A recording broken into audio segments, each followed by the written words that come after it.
Hello viewers, तो हम start करने वाले हैं चैप्टर नंबर 6 और 6 का नाम क्या है बेटा? Lines and angles. Line and angles की एक्सरसाइज 6.2। लेकिन एक्सरसाइज स्टार्ट करने से पहले जरूरी है कि कुछ आप बेसिक चीजें अवश्य जान लें, और ये हिंदी इंग्लिश दोनों में लिखी हुई है। दोनों तरीके के स्टूडेंट्स को अच्छी तरीके से समझ में आ जाएंगे। तो देखिए बच्चों,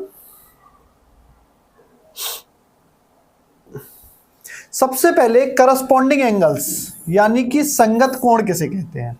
तो ध्यान से देखिए, यहां पर दो पैरेलल लाइंस हैं,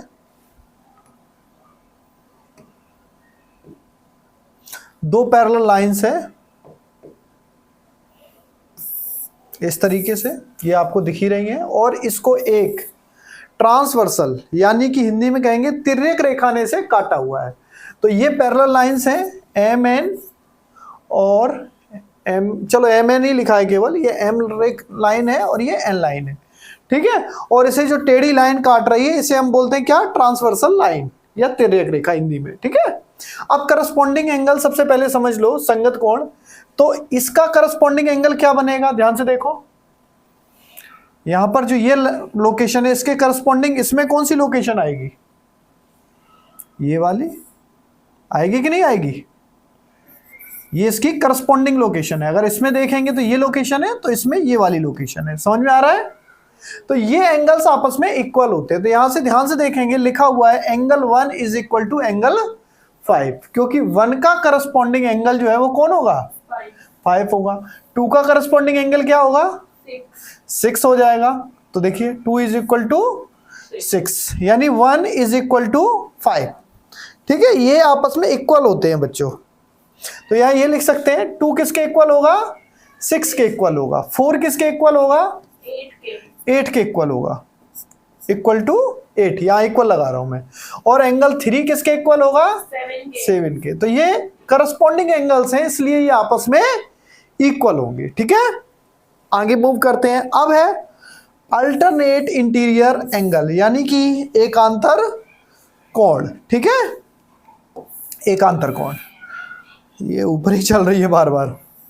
हाँ, अल्टरनेट इंटीरियर एंगल, ये बहुत यूज में आएगा। तो देखिए अल्टरनेट इंटीरियर एंगल्स कौन सा होता है। तो पहली बात इंटीरियर आ गया। तो देखो बच्चों, जैसे कि मान लो ये दो लाइनें हैं, दोनों पैरेलल हैं आपस में, और इसको एक ट्रांसवर्सल लाइन इंटरसेक्ट कर रही है, काट रही है तिर्यक रेखा। अब इंटीरियर कौन से एंगल होते हैं? ये होते हैं, ये जो बाहर वाले एंगल ये दोनों दिख रहे हैं, इन्हें हम बोलते हैं एक्सटीरियर एंगल। और इधर से देखोगे तो ये दोनों एक्सटीरियर एंगल हैं।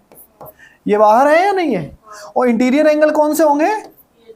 ये 4 एंगल्स इंटीरियर एंगल बोले जाएंगे। तो ध्यान रखना, ये 4 एंगल जो अंदर है वो इंटीरियर एंगल हैं, और 4 एंगल जो बाहर है, 2 ये वाले और 2 एंगल ये वाले, इन्हें हम क्या कहेंगे? एक्सटीरियर एंगल, ठीक है। तो इन्होंने वर्ड क्या यूज किया है? अल्टरनेट इंटीरियर एंगल्स, यानी इंटीरियर एंगल्स में भी अल्टरनेट देखना है। तो देखो इस इंटीरियर एंगल का देख रहे हो, इसका अल्टरनेट कौन सा होगा? ये करस्पॉन्डिंग नहीं बोला है, ध्यान रखो। यहां पर क्या बोला उन्होंने? अल्टरनेट। अल्टरनेट का मतलब इसका दूसरी डायरेक्शन में कौन सा अल्टर कौन सा है, समझ में आया?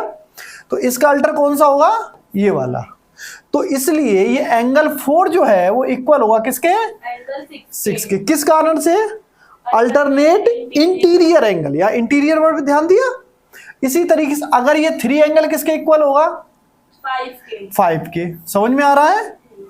ये वाला एंगल इसके इक्वल होगा, और ये वाला एंगल इस एंगल के इक्वल होगा। तो इसे हम कारण देंगे अल्टरनेट इंटीरियर एंगल्स, एकांतर अंतः कोण। अब सेम अंतः हो गए, इसी तरीके से एक्सटीरियर यानी कि हम बाह्य कोण भी देख सकते हैं। अब बाहर वाले कोण देखो, अभी आपने अंदर वाले कोण देखे थे ना, अब चलो देखते हैं बाहर वाले कोण। तो बाहर वाले कोण कैसे देखेंगे?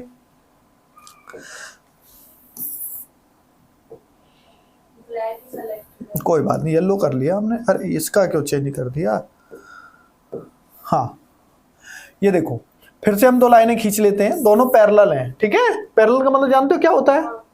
कि इनके बीच में कहीं पर भी अगर डिस्टेंस मेजर की जाएगी, मिनिमम डिस्टेंस, तो हमेशा आपस में इक्वल रहेगी, मतलब दोनों के बीच की दूरी हमेशा सेम रहेगी। ये लाइनें कभी एक दूसरे को इंटरसेक्ट यानी कि काटेंगी नहीं। अगर इस लाइन को हम खींचते चले जाएं तो ये कभी एक दूसरे को कहीं मिलेंगी नहीं, एक दूसरे, समझ में आए ना, इस डायरेक्शन में मिलेंगी ना। तो इसलिए हम कहते हैं कि पैरेलल लाइंस इन्फिनिटी पे मिलती है। इन्फिनिटी का मतलब जानते हो, वो पॉइंट जो कभी होता ही नहीं है, बहुत ही दूर, इन्फिनिटी, अनंत, समझ में आया, क्योंकि ये मिलती ही नहीं है। जब तो हम बहुत लंबी दूरी की बात करते तो हम इन्फिनिटी बोल देते, समझ में आ गई बात। हाँ आगे देखो बेटा, अब आउटर वाले देखो, तो आउटर वाले ये दोनों एंगल हैं, तो बताओ ये वाला एंगल किसके इक्वल होगा, इसके इक्वल होगा, समझ में आ रही है बात। अब ये एक्सटीरियर हो गया, तो देखो एंगल 1 किसके इक्वल है, एंगल 7 के। Angle 1 is equal to angle 7, ये इक्वल है, और नहीं का मतलब यहाँ पे इक्वल से है, ठीक है एंड। और इसी तरीके से ये सेकेंड एंगल किसके इक्वल हो जाएगा, एंगल 8 के। एंगल 8 के इक्वल है, समझ में आया। अब एक और चीज समझनी है, और ये चीज तो आपको पहले से ही मालूम है वैसे तो, ठीक है। Interior angles on the same side transversal, यानी कि